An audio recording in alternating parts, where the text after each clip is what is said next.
Hello everyone, welcome to Teja academy. So guys, Telangana రాష్ట్రంలో నిరుద్యోగ అభ్యర్థులకు భారీ గుడ్ న్యూస్ అయితే ప్రభుత్వం చెప్పిందండి.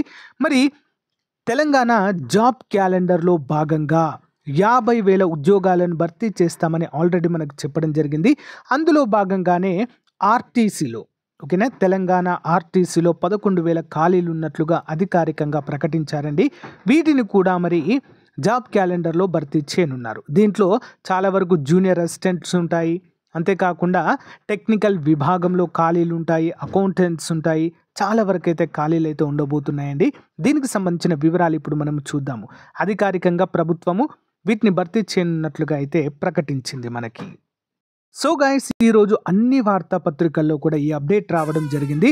5 ఏళ్ళు 10,000 ఖాళీలు. ఆర్టీసీలో ఏటా దాదాపు 2,000 మంది పదవి విరమణ ప్రభుత్వం దృష్టికి తీసుకెళ్లినటువంటి యాజమాన్యము.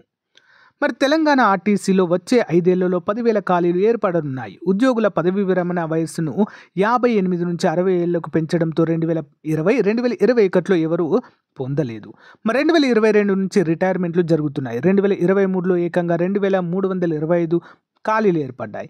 ఈ ఏడాది 2,196, 2025లో 1,859, 2026లో 2,100, 2027లో 1,927 మంది ఉద్యోగ విరమణ చేయనున్నట్లుగా సమాచారం.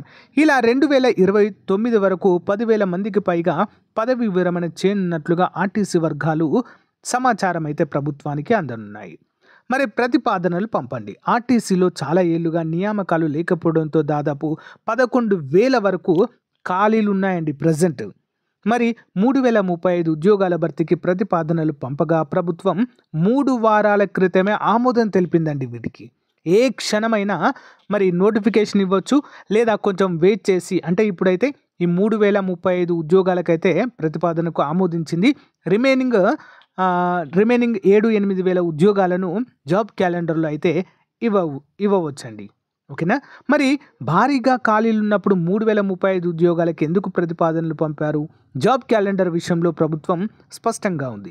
ఎన్ని ఉద్యోగాలు భర్తీ చేయాలో పరిశీలించి మళ్ళీ ప్రతిపాదనలు పంపాలి అని మంత్రి సూచించినట్లుగా సమాచారం. ఆర్టీసీలో 2015-16లో మొత్తము 55,000 మంది ఉద్యోగులు ఉండగా ప్రస్తుతం కేవలము 42,000 మంది మాత్రమే ఉన్నారు. బస్సుల సంఖ్య 10,446 నుంచి సుమారు 9,000కు పరిమితమైనట్లుగా కూడా ఇక్కడ తెలియజేశారు. సో ఏది ఏమైనప్పటికీ కూడా ఆర్టీసీలో భారీ నోటిఫికేషన్కు రంగం సిద్ధమైనట్లుగానే తెలుస్తుంది. ఓకేనా. 11,000కు ఒకేసారి నోటిఫికేషన్ కూడా ఇచ్చే అవకాశాలు కూడా లేకపోలేదు. మరి వీటికి ఎవరు అర్హులు అని చూసినట్లయితే ఇందులో చాలా విభాగాలు ఉంటాయండి. జూనియర్ అసిస్టెంట్ ఉద్యోగాలకు ఇందులో జూనియర్ అసిస్టెంట్ ఉద్యోగాలు ఉంటాయండి. డిగ్రీ అర్హత అండి వీటికి. టెక్నికల్ విభాగంలో ఖాళీలు ఉంటాయండి చాలా వరకు. వీటికి డిప్లొమా, నెక్స్ట్ ఐటీఐ చేసిన వారు వీటికి ఎలిజిబుల్ అయితే అవుతారు. అందరూ కూడా గమనించాలి. దీనికి తగ్గట్టుగా మీ యొక్క ప్రిపరేషన్ అయితే కొనసాగించండి. ఎలాంటి లేటెస్ట్ అప్డేట్స్ వచ్చినా కూడా మీకైతే తెలియజేస్తాను. Thank you for support. Bye.